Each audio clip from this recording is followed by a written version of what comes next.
भाई जो गुरु वचन पे डट गे, कट गे फंद 84 के। गुरुदेव भगवान बार बार सत्संग में कहते हैं कि सबसे पहले आपने अपनी पिछली गलतियों को सुधारना पड़ेगा।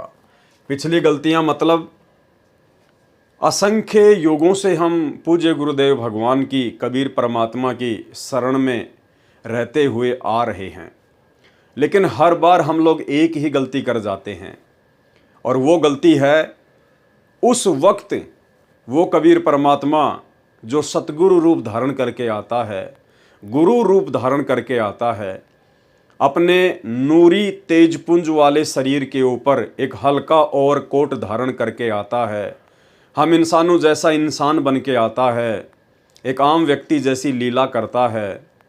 हम उस वक्त उस पूर्ण परमेश्वर को सतगुरु रूप में ना पहचान कर हम किसी और को ही भगवान मानते रहते हैं, जिस कारण से असंख्य युगों से इस परमेश्वर की शरण में रहते रहते भी हम आज तक मोक्ष प्राप्त नहीं कर पाए। और वर्तमान में गुरुदेव ने सबसे पहले हमें यही बात समझाई कि जो गलती तुमने 650 साल पहले की थी वो गलती आज मत दोहराना। और 650 साल पहले सबसे बड़ी गलती थी गुरु को परमात्मा ना मानने की गलती। परमेश्वर ने बार बार अपने सत्संगों में हम समझाया।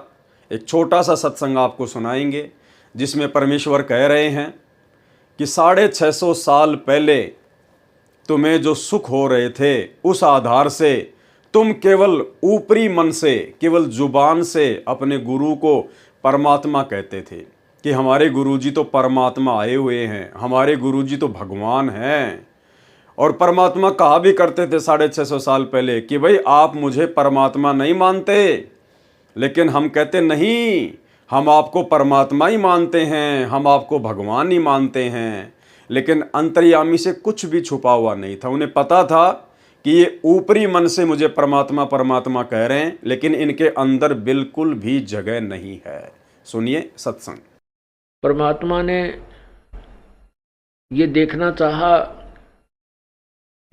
कि ये मेरे विचारों को से कितने परिचित हैं, इनके अंदर कुछ दृढ़ता भी है जो ये बोलते हैं कि हम तो मोक्ष चाहते हैं, हम आपके अतिरिक्त किसी को नहीं चाहते हैं, आप हमारे परमात्मा हो, आपसे हमें वो सुख मिले हैं जो हमें कहीं पर भी प्राप्त नहीं हुए थे। ये ऊपरले मन से कह रहे हैं या इनके अंदर भी कोई स्थान है। ये परीक्षा लेने के लिए परमात्मा ने, कबीर परमेश्वर ने एक लीला की थी। और यही कारण था भाइयों और बहनों हमारे नीचे गिरने का। हमने परमेश्वर से झूठ कहा कि हम आपको परमात्मा मानते हैं, लेकिन वे तो अंतर्यामी हैं, उन्हें तो अंदर की बात का पता है। इसलिए परमेश्वर ने 64 के 64 लाख अपने शिष्यों को एक परीक्षा के माध्यम से रिजेक्ट कर दिया। और आज वर्तमान में सतगुरु रामपाल जी भगवान स्वयं वो कबीर परमात्मा सतलोक से अवतरित हैं, सतलोक से इस मृतलोक में प्रकट हैं, विद्यमान हैं। और यदि आज भी हमने वही गलती कर दी जो गलती हम 650 साल पहले करके आ चुके हैं, जो गलती हम युगों युगों से करते आ रहे हैं, तो क्या फ़ायदा फिर इस कलयुग की बिचली पीढ़ी में 21वीं सदी में पैदा होने का, ये मनुष्य शरीर प्राप्त करने का, ये शिक्षा प्राप्त करने का, गुरुदेव भगवान के इतने प्रयत्न का, उनके द्वारा इतना संघर्ष जो ये सबूत और प्रमाण दिखाने के लिए किया गया है, आप और हम आत्माओं को जगाने के लिए किया गया है, फिर क्या फ़ायदा उस चीज़ का। तो आज हम वो गलती नहीं करेंगे।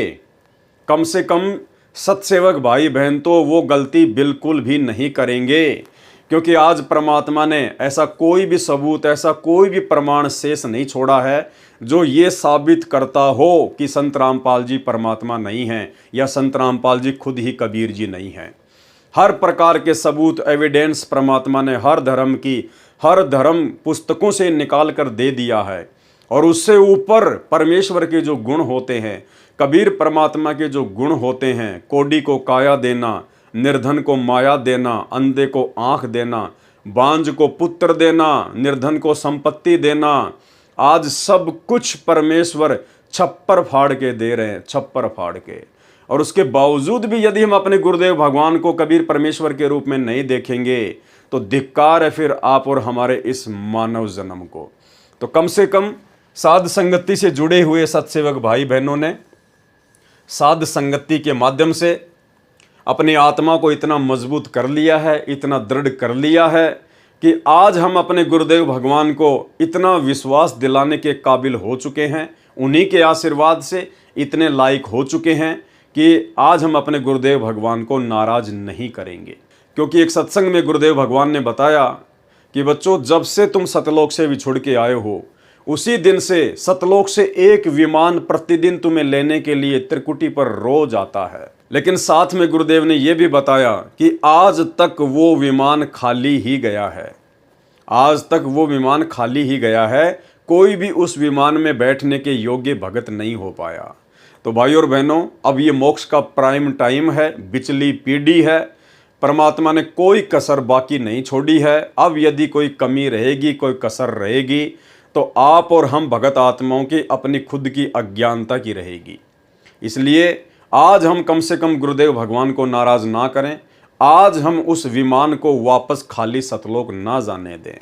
तो कम से कम साध संगति से जुड़े हुए भाई बहन तो इस कदर परमेश्वर जी के आशीर्वाद से लायक हो चुके हैं। और इसका सबसे बड़ा प्रमाण यही है कि हमने इस दाढ़ी मूंछ वाली कबीर जी की समझे जाने वाली काल्पनिक फोटो को परमात्मा मानने से इनकार कर दिया है। हजारों लाखों सत्सेवक भाई बहन हैं देश विदेश में, किसी के भी घर में आपको ये दाढ़ी मूंछ वाली कबीर जी की कही जाने वाली नकली फोटो नहीं मिलेगी।